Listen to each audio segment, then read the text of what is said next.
Dalton, yang kedua atom Thomson, yang ketiga atom Rutherford, yang keempat atom Bohr, dan yang terakhir yaitu mekanika kuantum. Kira-kira apa ya yang disebut sama materi yang paling sedikit? Cluenya itu kelas 10. Ada yang tahu gak ya?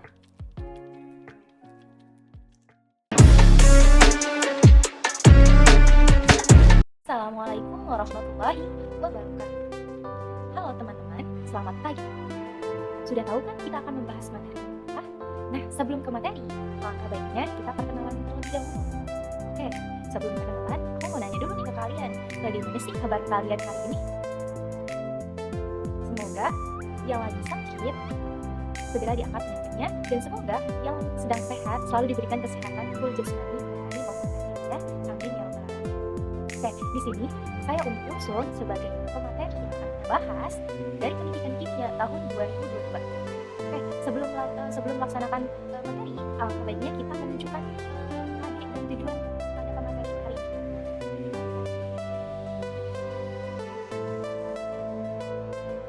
Sebelum materi, di sini saya menyediakan konsep atom, yang dimana yang tadi saya sudah sebutkan, ada teori atom Dalton, ada teori atom Thomson, ada teori atom Rutherford, ada teori atom Bohr, dan terakhir yaitu ada teori atom mekanika kuantum. Oke, sebelum memasuki teori atom Dalton dan yang lainnya, kita akan bahas tentang perkembangan teori atom. Nah, perkembangan teori atom dilakukan untuk memperbaiki teori yang sudah ada. Pada tahun 1800, beberapa penemuan baru yang berkaitan dengan teori atom ini mulai muncul. Beberapa perkembangan yang terkait dengan teori ini adalah salah satu dari banyak perkembangan tersebut. Ada materi pertama yaitu teori atom Dalton. Sebelumnya, kalian tahu gak sih teori atom Dalton ini diusulkan oleh siapa dan di mana? Dan pada tahun berapa? Oke, lihat dulu ya. Kira-kira berapa ya? Oke, betul. Jadi, teori atom Dalton itu diusulkan oleh ilmuwan asal Inggris yaitu atas nama John Dalton pada tahun 1083 sampai 1808. Nah, si John Dalton ini menunjukkan bentuk bola atom yang tidak bermuatan. Teori ini juga menyatakan bahwa jenis atom masing-masing unsur kimia berbeda. Atom adalah partikel terkecil yang tidak dapat dipecah. Nah, ada di sini, John Dalton juga menyampaikan teori atom pada abad ke-19 dengan poin-poin yang tertentu. Yang pertama yaitu materi terdiri dari atom yang tidak dapat dibagi lagi. Yang kedua, atom suatu unsur identik dalam massa. Yang ketiga, atom unsur berbeda memiliki unsur massa dan sifat yang berbeda. Ya jelas ya, yang berbeda. Yang keempat, atom tidak dapat diciptakan atau dihancurkan, hanya diatur ulang. Yang terakhir itu, atom bergabung dalam rasio bilangan bulat untuk... Nah, atom Dalton juga mempunyai kekurangan loh. Kekurangannya apa aja sih? Oke, yang pertama yaitu tidak dapat menjelaskan struktur internal atom, seperti keberadaan partikel subatomik, yaitu partikel subatomik itu proton, neutron, dan elektron. Terus, yang kedua yaitu tidak dapat menggambarkan bagaimana atom menyatu satu sama lain. Sama aja tidak dapat menjelaskan sifat-sifat kimia dari unsur, bagaimana dia bergabung. Yang ketiga yaitu tidak dapat mempertimbangkan adanya isotop, atom dari unsur yang sama dengan massa yang berbeda. Jadi, tidak ada cara untuk menjelaskan hubungan antara larutan senyawa dan daya antar arus listrik dan sifat bahan listrik tidak dapat dijelaskan oleh atom Dalton ini. Nah, jadi teori atom Dalton hanya bertahan selama 90 tahun karena fakta bahwa pada tahun 1886, Emil Goldstein menemukan partikel listrik yang muatannya positif dan diberi nama proton. Oke, pada tahun 1897, Thomson juga menemukan partikel bermuatan negatif dan diberi nama elektron. Jadi kesimpulannya, John Dalton adalah pencipta teori atom modern. Meskipun teorinya masih memiliki kekurangan, yang lebih penting, teori atom Dalton memungkinkan penjelasan tentang hukum kekebalan massa yang disebut dengan Lavoisier, yang didefinisikan massa zat sebelum dan sesudah reaksi yang sama. Jadi, Lavoisier yang itu massa zat sebelum dan sesudah reaksi yang sama. Jadi, sama aja. Dan hukum perbandingan tetap Gauss yang mendefinisikan seberapa tetap dan tentunya massa unsur-unsur dalam suatu sistem. Yang kedua, materi kedua itu tentang model atom Thomson. Nah, di sini sudah tertera ya siapa yang mendirikannya, pada tahun berapa, sudah tertera. Di sini saya akan membahas tentang teorinya terlebih dahulu. Teori atom Thomson dikenal sebagai teori roti kismis. Masih enggak sih? Enggak kan? Ya, karena elektron atau kismis mengelilingi atom atau roti. Roti itu bulat kan, terus dikelilingi oleh kismis. Nah, disebutnya atom Thomson dengan muatan negatif. Nah, sudah terlihat ya, nanti kita contoh. Beberapa garis besar dapat ditarik dari atom J.J. Thomson. Ini adalah dasar dari atom Thomson. Nah, Yaitu ada apa aja sih? Bagian terkecil dari suatu zat adalah atomnya. Yang kedua yaitu atom memiliki massa yang lebih besar daripada elektronnya. Ketiga, karena muatan atom positif dan negatif sama dan suatu atom tidak memiliki muatan positif atau negatif yang berlebihan. Jadi nggak boleh berlebihan atau kekurangan. Kekurangan boleh nanti asal jangan berlebihan. Maka atom secara keseluruhan bersifat netral. Jadi kalau misalkan seimbang itu itu namanya netral. Yang terakhir itu atom dengan muatan positif akan tersebar merata di seluruh bagian atom dan elektron-elektron yang tersebar di antara muatan positif akan menetralkan atom tersebut. Jadi teori atom Thomson juga memiliki kelemahan. Berikut adalah beberapa kelemahan tersebut. Adapun kelemahan model atom Thomson. Pertama, tidak dapat menjelaskan hasil eksperimen hubungan partikel alpha Rutherford yang menunjukkan adanya inti atom kecil dan padat. Nah, ini tuh contoh atom Thomson ya di samping kanan. Yang kedua yaitu gagasan bahwa muatan positif tersebar merata dalam atom yang tidak sesuai dengan bukti eksperimental. Jadi ini tuh si roti yang kita sebut dengan roti kismis itu dikelilingi oleh bilangan elektron yang bermuatan positif dan negatif. Nah, yang ketiga yaitu model atom Rutherford. Jadi teori atom Rutherford yaitu mengunggulkan teori atom Thomson karena dia menemukan bahwa inti atom di dalam atom memiliki muatan positif dan berfungsi sebagai pusat dan massa atom.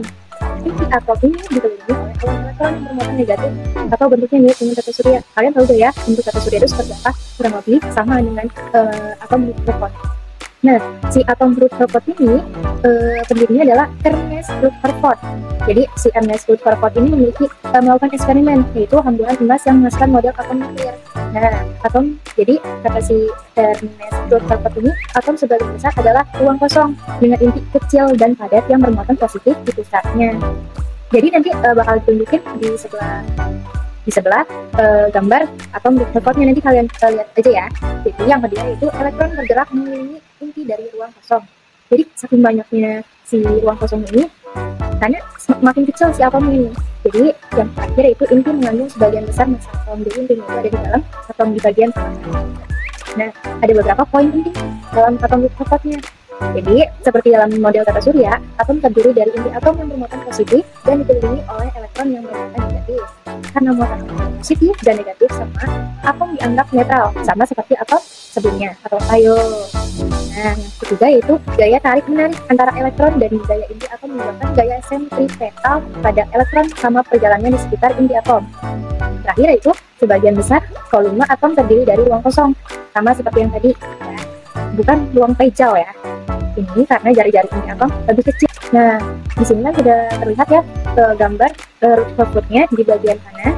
Di bagian kanan sudah terlihat bahwa gambar Rutherfordnya seperti tata surya. Jadi atom Rutherford juga mempunyai kelemahan. Yang pertama, tidak dapat menjelaskan stabilitas atom. Nah, menurut fisika klasik, elektron yang bergerak mengelilingi inti atom harus memancarkan energi dan akhirnya jatuh ke dalam inti. Terus yang kedua, tidak dapat menjelaskan spektrum garis atau atom hidrogen. Yaitu, jadi intinya teori atom ini tidak dapat menjelaskan notasinya. Terus teori atom ini juga tidak dapat menjelaskan spektrum garis atom hidrogennya yang tadi, karena yaitu energi yang tadi, karena elektron yang mengambil energi atom jadi tidak stabil. Keempat, yaitu ada teori atom Bohr. Nah, pada tahun 1913, Niels Bohr dan Ernest Rutherford membuat model atom pertama. Menurut model atom Bohr, atom terdiri dari inti atom yang terdiri dari proton dan neutron dan dikelilingi oleh elektron yang berada dalam orbitnya. Dalam tingkat energi tertentu, kulit atom adalah non-orbit. Model atom Bohr menunjukkan orbit maupun radius yang baik. Hal ini bertentangan dengan prinsip ketidakpastian Heisenberg yang menyatakan bahwa radius tidak bisa sama dengan orbit. Selain itu, model atom Bohr tidak memberikan penjelasan tentang efek Zeeman yang terjadi ketika garis spektrum beragam karena medan. Jadi ada 4 inti teori atom Bohr. Pertama tuh, elektron mengorbit inti dalam jalur melingkar pada tingkat energi tertentu atau perjalanan energi. Yang kedua, elektron dapat melompat dari suatu tingkat energi ke tingkat energi lain dengan menyerap atau melepaskan energi dan dalam bentuk foton. Jadi intinya itu si energinya bisa menyerap dan melepaskan. Kalau kelebihan ya bisa melepaskan, kalau kekurangan bisa menyerap. Yang terakhir yaitu model ini berhasil menjelaskan spektrum emisi atom hidrogen, enggak seperti atom sebelumnya. Jadi ini adalah atom Bohr. Nah, bentuk atom Bohr itu seperti ini ya, seperti pada gambar model atom Bohr. Jadi memiliki kekurangan yang pertama yaitu laboratorium untuk spektrum atom hidrogen. Jadi hanya berbentuk muatan hidrogen aja yang dengan senyawa hidrogen aja. Yang kedua, model masih menggunakan orbit tetap tidak sesuai dengan prinsip ketidakpastian Heisenberg. Yang terakhir yaitu tidak dapat menjelaskan spektrum atom yang kompleks atau efek Zeeman. Nah, ada lagi sampai sini. Cukup ya. Gak kerasa, materinya sudah di akhir penghujung. Nah, yang terakhir yaitu teori atom mekanika kuantum. Nah, fisikawan Austria Erwin, penerima penghargaan Fisika Nobel pada tahun 1933, mengembangkan teori mekanika kuantum sebagai penyempurnaan dari teori atom Bohr terakhir yang tadi. Nah, hipotesis de Broglie berkontribusi pada perkembangan teori atom kontemporer. Hipotesis ini menyatakan bahwa elektron memiliki sifat dualisme. Mereka bukan hanya sebagai partikel, tetapi juga sebagai gelombang. Dengan kata lain, elektron akan bergerak seperti gelombang, seperti contoh yang di sebelah kanan ya, dan memiliki lintasan yang mirip dengan gelombang. Jadi tahu kan bentuk jalannya gelombang seperti apa? Seperti itu ya. Teori atom modern dikembangkan oleh dua peneliti, pertama Schrödinger dan Werner Heisenberg. Saat ini teori yang telah dikembangkan oleh dua peneliti ini dikenal sebagai teori mekanika kuantum atom. Jika peneliti Schrödinger didasarkan pada hipotesis de Broglie, maka penelitian Werner Heisenberg didasarkan pada asas Wien. Berdasarkan asas ini, Heisenberg menyimpulkan bahwa tidak mungkin untuk mengetahui posisi dan momentum elektron. Teori mekanika kuantum atom adalah teori yang paling baru dari banyak teori yang sudah dikembangkan. Jadi, teori atom mekanika kuantum ini masih sangat baru dikembangkan oleh jadi kesimpulannya yaitu bisa menyimpulkan, ada yang bisa menyimpulkan. Jadi kesimpulannya model atom ini terbagi menjadi 5 bagian. Jadi disebutkan, oke. Nah, oke baik teman-teman, di sini sudah cukup ya materinya. Semoga teman-teman bisa menyimpulkan dan bisa teman-teman bisa mencerna pemahaman materi yang sudah saya sampaikan. Nah, setelah saat ini terdapat soal-soal teori atom untuk kalian memahami lebih lanjut tentang teori atomnya. Nah, di sini saya menggunakan metode LMS, yaitu mempunyai kelebihan dan kekurangannya. Kelebihannya itu bisa efisiensi waktu dan banyak lah ya, terus biaya murah dan mudah mengatur materi, mudah mengatur waktu juga dengan pertemuan jarak jauh, dan mempunyai kekurangannya itu bergantung pada jaringan internet, karena kan jaringan internet kita tidak selalu baik saja ya. Dan yang kedua yaitu interaksi sosial yang berkurang, jadi kita cuma bertemu tatap muka saja, bertemu secara virtual saja, tatap mukanya enggak gitu, jadi kurang sosialnya. Terus dan juga bagi kesehatan, kalau misalkan kalian terus-terusan online seperti ini bisa pusing gak sih gitu. Jadi lebih baik kalau lebih baik bisa ketemu ya kita ketemu. Dari saya cukup, terima kasih. Wassalamualaikum warahmatullahi wabarakatuh. Bye-bye.